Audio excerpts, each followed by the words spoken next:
کے رسول کی دعا میں تاثیر نہیں تھی؟ کیا مسجد نبوی جو ان کے سامنے موجود تھی، جس میں 1 رکعت نماز پڑھنے کا ثواب 50,000 رکعت پڑھنے کے برابر ہے، کیا اس زمین پر صحابہ سے مقدس اور رسول کے ہاتھ سے زیادہ طاقتور دعا والی کوئی ہاتھ ہو سکتی ہے؟ نبی چاہتے تو اپنی امت کو اس کا حکم دے، لیکن فرمایا نہیں، ہمیں اللہ نے جو دماغ دیا، ہمیں جو طاقت دی ہے، ہمیں جو صلاحیت دی ہے، ہماری ذمہ داری ہے کہ پہلے اس کو استعمال کرے، پھر اس کے نتیجے کو اللہ کے حوالے کرے۔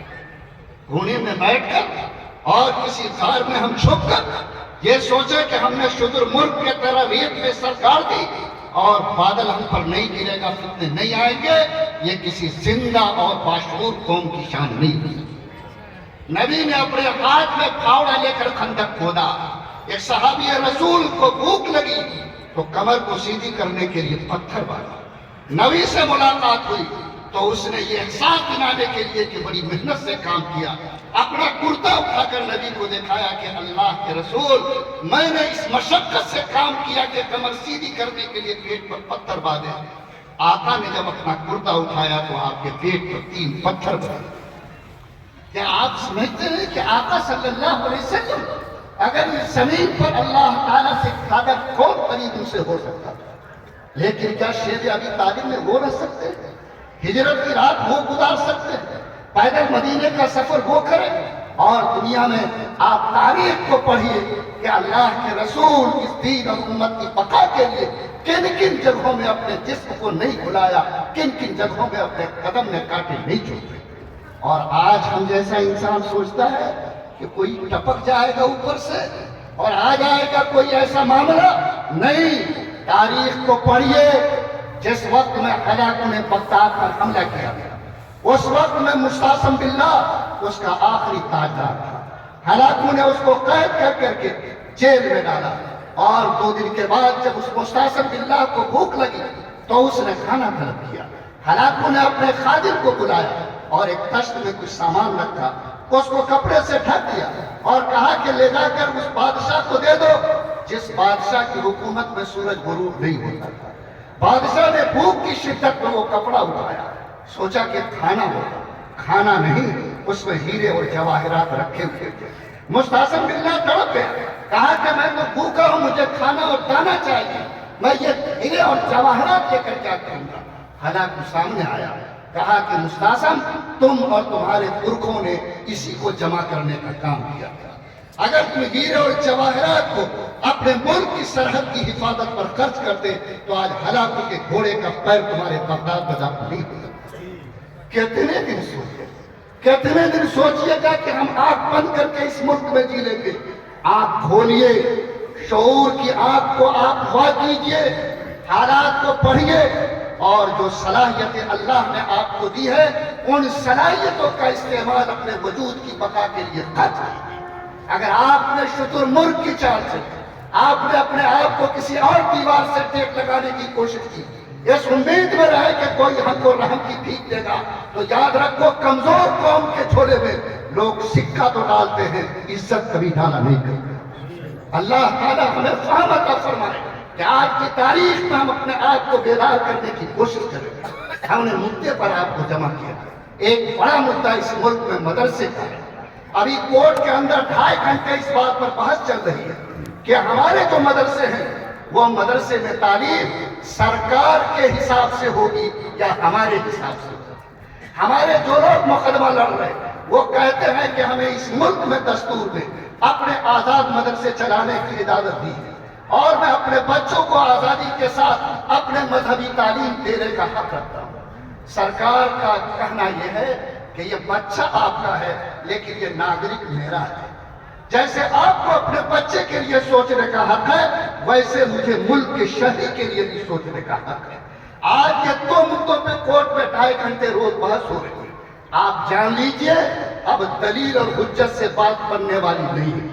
بگڑتی ہے جب ظالم کی نیت، نہیں کام آتی دلیل اور حجت۔ بابری مسجد کے بارے میں کورٹ نے تسلیم کیا کہ یہ زمین مسجد کی ہے۔ کورٹ نے تسلیم کیا کہ وہاں کوئی مندر کا ڈھانچہ نہیں تھا۔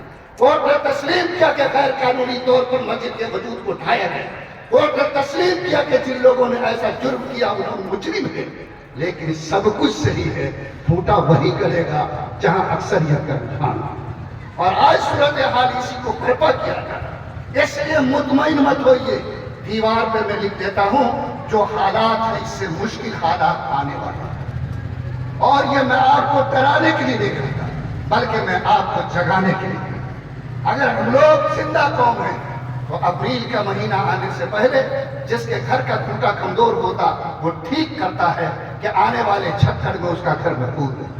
اب آپ اپنی آنکھوں سے اٹھتے ہوئے بادل کو دیکھ رہے ہیں، آپ کے گھر کے دیوار تک طوفان کا جھونکا پھوٹ گیا، آپ انتظار میں ہے کہ کوئی اور جگانے والا ہے، کوئی رحم کی بھیک دینے والا ہے۔ نہیں، اسپین کی تاریخ کو پڑھنے والوں، دنیا کے اور نظام زندگی کو سمجھنے والوں، انتظار نہیں، جو بھی صلاحیت اللہ نے دی ہے، جتنا ہم کر سکتے ہیں اپنے حصے کا چراغ جلانے کے لیے ہم آگے بڑھیں۔ اگر ہم کچھ کر سکتے ہیں تو یاد رکھو اندھیروں کو لاٹھی اور گالی سے نہیں، ایک چراغ جلا کر دور کیا جا سکتا ہے۔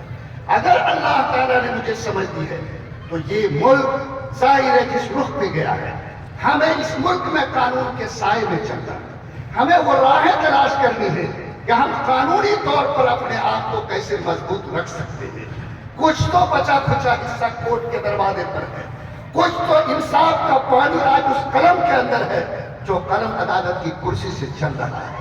لوگوں، کم سے کم ہم اپنی دفاع کے لیے مضبوط رہیں گے تو بہت سارے فتنوں کو ہم آسانی سے روکنے کے قابل بن سکیں گے۔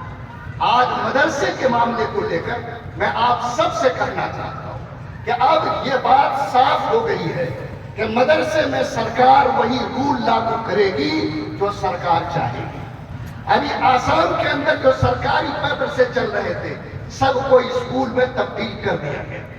آپ کے یو پی میں حالات کو بدل کر کے ان کو نوٹس جاری کر دی گئی ہے، اور جو مقدمہ ابھی کورٹ میں چل رہا ہے اس کے بعد میں رخ بدلنے والا ہے۔ آپ کو کرنا کیا ہے وہ سنیے۔ آپ سب سے پہلے اس بات کی کوشش کیجیے کہ مدرسہ جہاں آپ بنائیے قانونی اعتبار سے وہ زمین مضبوط اور مستحکم ہونی چاہیے۔ آپ نے جہاں چاہا دیوار کھڑی کر دی، کیا آپ یہ سوچتے ہیں آج ایک مدرسے کی دیوار ٹوٹے گی تو پورے امت کا دل ٹوٹے گا؟ آپ نے قانونی طور پر اس کو کیا۔ ہلدوانی میں جو حالات پیش آئے، کیا آپ جانتے ہیں کہ وہاں مسجد پہ بلڈوزر چلانے اور یو پی کے مدرسوں پر حالات خراب کرنے کی بنیادی وجہ کیا تھی؟ بہانہ صرف زمین کو بنایا گیا اور زمین کے غیر قانونی حیثیت کو ثابت کر کے اس طرح کی حرکت کی گئی۔ لوگوں، اگر ہم اس ملک میں ہیں بلا شبہ مدرسہ بنانا ذمہ داری کی بات ہے۔ کیا یہ امت غیر ایسے زمین پہ جو ہماری ملکیت کی نہیں ہے مکان اور مسجد اور مدرسہ بنے؟ کیا یہ امت